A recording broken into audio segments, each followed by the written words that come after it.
আসসালামু আলাইকুম। তো আশা করি সবাই ভালো আছেন।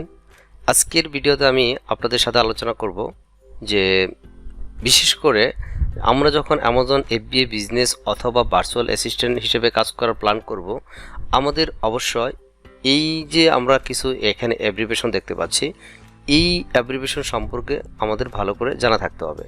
কারণ হচ্ছে আপনি যখন বিজনেস স্টার্ট করতে আসবেন তখন আমাদের এই বিভিন্ন জায়গায় এই টার্মগুলো ইউজ হয়ে থাকবে। স্পেশালি আপনি যখন প্রোডাক্ট লিস্টিং করবেন, আপনি প্রোডাক্ট রিসার্চ করতে যাবেন, তারপরে প্রোডাক্ট সোর্সিং করতে যাবেন, PPC ম্যানেজমেন্ট করতে যাবেন, ওভারঅল আপনি যখন এই কাজগুলো করতে যাবেন তখন এই টার্মসগুলো আমাদের সামনে সবসময় চলে আসবে। তো এই জন্য শুরুতে আমাদের এই শর্ট অ্যাব্রিভিয়েশন সম্পর্কে আমাদের ভালো করে জানা থাকতে হবে। তো আমি এগুলো মোটামুটি ফিল্টার করেই এগুলো আমি আপনাদেরকে দেখাচ্ছি, কারণ আমি যেগুলো দেখাচ্ছি আপনাদের এই কয়েকটা অ্যাব্রিভিয়েশন যদি আপনারা ভালো করে দেখেন বা একটু মনে রাখার চেষ্টা করেন, মোটামুটি ঘুরে ফিরে এগুলোই পাবেন। আপনি যতদিন বিজনেস করেন হয়তো এখানে হয়তো আপনার 5% বা 10% অ্যাড হইতে পারে। তো আমি যেগুলো অ্যাড করছি এখানে অলমোস্ট এখানে 90% অ্যাব্রিভিয়েশন ইউজ করছি। তো আরও যেগুলো আসবে ওইগুলো আস্তে আস্তে আপনারা বিজনেস যখন করা শুরু করবেন বা কাজ শুরু করবেন তখন ওইগুলো এমনি হয়ে যাবে। তো শুরুতে এগুলো জানা থাকতে হবে। তো আমরা প্রথমে দেখতে পাচ্ছি যে অ্যাসাইন বা অ্যাসিন যে যেটি বলি না কেন, তো এর ফুল ফরম্যাটটা হচ্ছে কি অ্যামাজন স্ট্যান্ডার্ড আইডেন্টিফিকেশন নাম্বার। তো এটা আপাতত মাথায় রাখেন। অ্যামাজন স্ট্যান্ডার্ড আইডেন্টিফিকেশন নাম্বারটা কোথায় থাকে, কিভাবে থাকে, এটা নিয়ে যদি বলতে চাই এটা অনেক ডিসকাশন আছে। এগুলো দেখে আমি আপনাদের পরে কোনো ভিডিওতে আমি আলোচনা করব। তো এটুকু মাথায় রাখেন, যখন আমরা কোনো লিস্টিং করবো অ্যামাজনে, তখন এই অ্যামাজনের লিস্টিংয়ের থ্রুতে তারা অ্যামাজন থেকে একটা অ্যাসাইন নাম্বার দিয়ে থাকে, অ্যামাজন স্ট্যান্ডার্ড আইডেন্টিফিকেশন নাম্বার থেকে ইউনিক একটা নাম্বার দিয়ে থাকে। এটাকেই বলা হচ্ছে অ্যাসাইন। আর তারপরেও দেখতে পাচ্ছেন যে EAN, হ্যাঁ এটাকে EAN বলা হয়, এটা হচ্ছে ইউরোপিয়ান আর্টিকেল নাম্বার। তারপর হচ্ছে GTIN মানে global trade identification number. UPC হচ্ছে ইউনিভার্সাল প্রোডাক্ট কোড। এইগুলো এই আপনার EAN, GTIN, UPC এগুলো কখন প্রয়োজন হয়? এগুলো মেনলি হচ্ছে আপনি যখন লিস্টিং করতে যাবেন অ্যামাজনে, তখন আপনাকে লিস্টিং ক্রিয়েট করার পূর্বে আপনাদের EAN অথবা UPC এগুলো আগে পারচেস করতে হয়। আদারওয়াইজ কিন্তু আপনি FBA লিস্টিং করতে পারবেন না, স্পেশালি যখন আমরা প্রাইভেট লেভেলিং করব। তারপরে হচ্ছে SQ মানে হচ্ছে স্টক কিপিং ইউনিট। এটাও আমরা যখন ওই লিস্টিং করব তখন এখানে একটা SQ ক্রিয়েট করা যায়, সেটাকে বলা হচ্ছে স্টক কিপিং ইউনিট। তারপর হচ্ছে FNSQ মানে হচ্ছে fulfilment network stock keeping unit. তো এটাও আমরা যখন SQ ক্রিয়েট করব এই SQর অ্যাগেনিস্টেই এখানে একটা FNSQ জেনারেট হয়, আর সেটাকেই বলা হচ্ছে FNSQ। আর এখানে তারপর আমরা দেখতে পাচ্ছি FBA মানে হচ্ছে ফুলফিলমেন্ট বাই অ্যামাজন। আমরা যে প্রোডাক্টটা সেল করব সেই প্রোডাক্টটা টোটাল প্রসেস কমপ্লিট করবে, ডেলিভারি করে দেবে বা কাস্টমারের বাসা পৌঁছানোর সকল দায়িত্ব কি হচ্ছে অ্যামাজনের। আর FBM মানে হচ্ছে fulfilment by merchant. That means হচ্ছে যখন আমরা নিজেরাই কোনো প্রোডাক্ট সেল করব এবং কি আমরা নিজেরাই শিপিং করে দেব এবং কাস্টমার পর্যন্ত টোটাল বাসা পর্যন্ত পৌঁছানো টোটাল দায়িত্বটাই হচ্ছে আমাদের। তারপর EFN হচ্ছে ইউরোপিয়ান ফুলফিলমেন্ট নেটওয়ার্ক। আর MFN হচ্ছে multi channel fulfilment. EBC enhance brand content. তো এটার অনেক সময় এটাকে আরেকটা নাম আছে, এটা হচ্ছে A+ কন্টেন্ট, দুইটা একই কথা।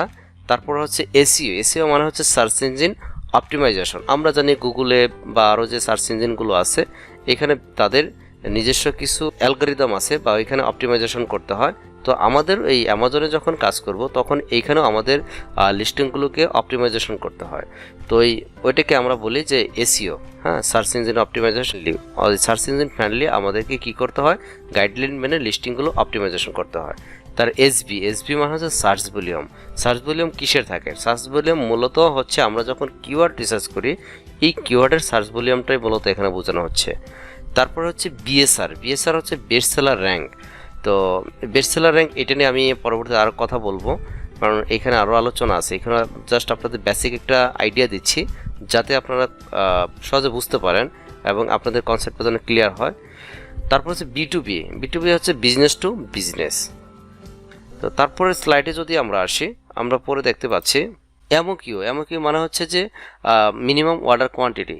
এখন এই এমওকিউ ওয়ার্ডটা বা অ্যাব্রিভিয়েশনটা কোথায় বেশি ইউজ হবে? এটা মেনলি ইউজ হবে যখন আপনি প্রোডাক্ট সোর্সিং করতে যাবেন, সাপ্লায়ারদের সাথে কথাবার্তা বল তখন। কারণ কিছু কিছু সাপ্লায়ার দেখবেন যে তারা মিনিমাম অর্ডার কোয়ান্টিটি হচ্ছে 50 কোয়ান্টিটি অথবা 100 কোয়ান্টিটি বা 1000 কোয়ান্টিটি। তো তাদের একটা রিকোয়ারমেন্ট যে তাদের কাছে যদি পারচেস করতে চান তাদের মিনিমাম 100 কোয়ান্টিটি অথবা 200 কোয়ান্টিটি 500 কোয়ান্টিটি পারচেস করতে হবে। এটাকে বলা হচ্ছে এমওকিউ। তারপর হচ্ছে ডিডিপি হচ্ছে delivered responsibilities, FOB fee on boarding, তারপর পিআই পারচেস ইনভয়েস, এমজেডএল হচ্ছে অ্যামাজন লজিস্টিক্স, ইএক্সডাব্লিউ মানে হচ্ছে ইএক্স ওয়ার্কস। তো এটা ওই যখন আপনি প্রোডাক্ট সোর্সিং করবেন তখন এই টার্মগুলো ইউজ হয়ে থাকে। তো আমি আবারও বলছি এগুলো বিষয় নিয়ে আমি পরবর্তীতে ইন ডিটেল আপনাদের আরেকটা ভিডিও দেওয়ার চেষ্টা করব। তারপর হচ্ছে পিপিসি হচ্ছে পে পার ক্লিক। যখন আপনি প্রোডাক্টগুলো মার্কেটিং করবেন বা অ্যামাজনের ভিতরেই কিন্তু এটা পিপিসি করা যায়। তো ওইখানে আপনি পিপিসি যখন করবেন, ক্যাম্পেইন রান করবেন, তখন এই ওয়ার্ডগুলো চলে আসবে। তখন এখানে পিপিসি আসবে, সিপিসি আসবে, অ্যাকোস অলরেডি আপনারা দেখতে পাচ্ছেন। তারপর হচ্ছে অ্যাকোস কস্ট অফ সেলিং অ্যাডভার্টাইজিং, যে আপনি যে কতগুলো সেল করতেছেন তার এগেনস্টে কেমন ক্লিক পড়তেছে, কেমন স্পেন্ড হচ্ছে, ওভারঅল তারা অ্যাভারেজ করে একটা রেশিও দেয়, সেই রেশিওটাকে বলা হচ্ছে অ্যাকোস। তারপর সিটিআর ক্লিক থ্রু রেট। আশা করি আপনারা বুঝতে পারছেন। তো আমি যে অ্যাপ্লিকেশনগুলো আপনাদের দিয়েছি এটি যদি আপনারা একটু মনে রাখেন, আপনারা দেখেন বিজনেস শুরু করেন, শেষ পর্যন্ত দেখবেন ঘুরে ফিরে এই ওয়ার্ডগুলো আসছে, হয়তো কিছু 2-4টা ওয়ার্ড অ্যাড হবে। আমি বলছি যে এখানে 90% ওয়ার্ডই কিন্তু এগুলো দিয়েছি, কারণ হচ্ছে আমি জানি যে যেহেতু কাজ করি আমরা, যে প্রতিনিয়ত কোন ওয়ার্ডগুলো বা কোন অ্যাব্রিভিয়েশনগুলো সামনে চলে আসে। তো যখন আপনি শুরুতে কাজগুলো শিখবেন বা এই ওয়ার্ডগুলো সম্পর্কে আইডিয়া, পরবর্তীতে এটা আর কিছু না, এটা মুখস্থ বা সবসময় আজীবনের জন্য যে আপনার শিখতে হবে তা না। এটা যখন আপনি মিনিং না জানলেও হবে তখন। আশা করি সবাই ভালো থাকবেন। আসসালামু আলাইকুম।